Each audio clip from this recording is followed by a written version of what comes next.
Nous allons maintenant nous intéresser à ce que signifie l'affectation lorsqu'on l'emploie avec des tableaux. Pour ceci, il va être nécessaire de revenir un peu sur notre discussion comparant les types de base et les types évolués en Java.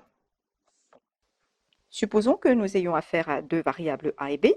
Tantôt dans le cas d'un type de base, par exemple ici a et b sont des entiers, tantôt dans le cas de type évolué, ici nous supposerons que a et b sont des tableaux. Que va signifier d'écrire a égale b dans l'un ou l'autre des cas? Nous imaginons ici par exemple qu'à l'origine b contient 2 et que ici à l'origine b contient une référence vers un tableau. Donc si j'exécute une affectation dans le cas des types de base, je me trouve dans la situation où a contient au final la même valeur que b. Pareil dans ce cas de figure, si j'exécute cette instruction, je vais copier dans A la même valeur que B, c'est-à-dire une référence, vers le même tableau ici en l'occurrence. Pour un type de base, le fait d'avoir réalisé cette affectation n'introduit aucun lien particulier entre A et B. Si par exemple ici je décide après coup de modifier A par une affectation telle que celle-ci, cela n'a évidemment aucune incidence sur B. Un discours différent a lieu pour les tableaux concernant l'objet référencé. Lorsque je réalise ce genre d'affectation, il devient possible de modifier le tableau référencé aussi bien par A que par B. Ce qui veut dire que par exemple ici, si j'écris A de 0 égale à 300, eh bien B de 0 vaudra aussi 300. Donc dans le cas des types de base, il y a une réelle autonomie entre les deux objets. Donc la modification d'un des objets n'a absolument aucune incidence sur l'autre. Par contre, lorsque je réalise une affectation sur des objets comme des tableaux, il existera une dépendance par rapport à l'objet référencé. Le message ici est que contrairement au type de base, réaliser une affectation entre deux variables de type tableau va créer une dépendance entre ces deux objets. Ici, nous partons d'une situation où nous avons à l'origine deux tableaux complètement distincts, autonomes en mémoire. Donc, une première variable A qui contient une référence vers un tableau à 10 cases, et une seconde variable B qui contient une référence vers un second tableau à 10 cases, à l'origine complètement autonome.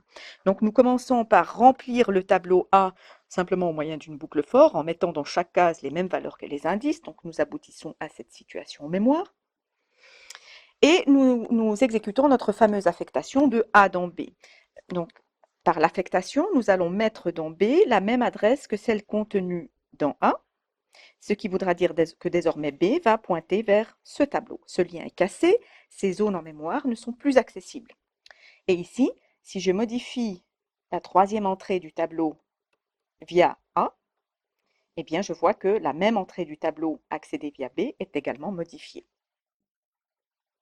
On voit donc que l'affectation de deux tableaux au moyen de égal n'a en réalité de sens que si l'on souhaite avoir deux noms différents pour un même tableau, ce qui est relativement rare. Dans le cas le plus général, par l'affectation, on souhaiterait plutôt faire en sorte que chaque case du tableau B soit mise dans les cases correspondantes du tableau A, tout en garantissant que chacun des deux tableaux garde son autonomie. À ce moment-là, il faut procéder plutôt au moyen d'une boucle qui va permettre de copier chacune des cases, des valeurs des cases du premier tableau, dans la case correspondante du second tableau, en étant attentif bien sûr à rester dans les bornes licites.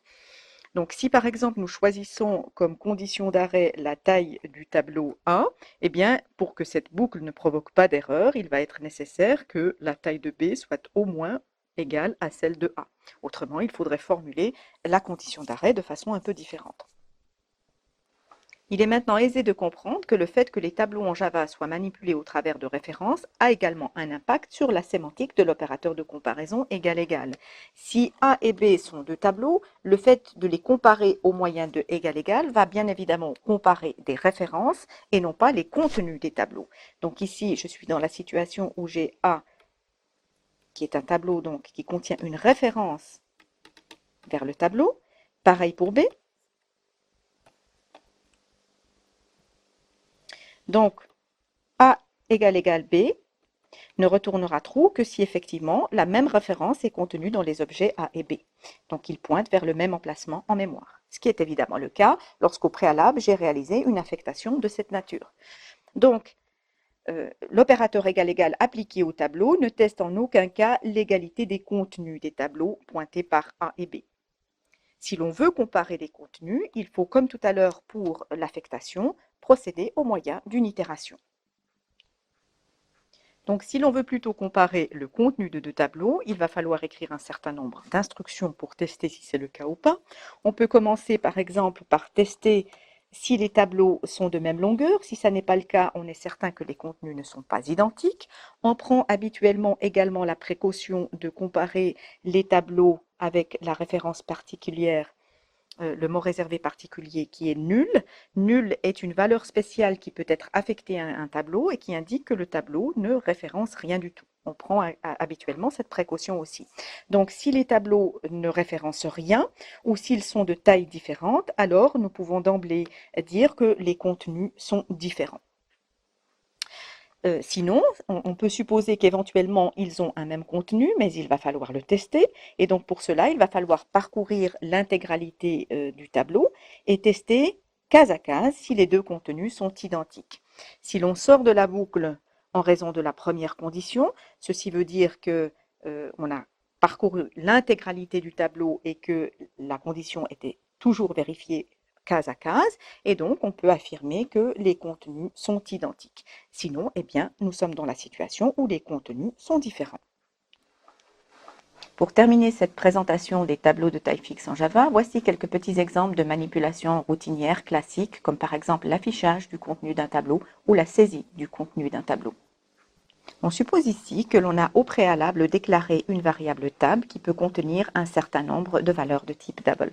On suppose également que plus tard, le programme s'est chargé de remplir le tableau avec des valeurs que l'on estime adéquates, par exemple par des affectations de cette nature, et on s'intéresse à faire afficher le contenu du tableau.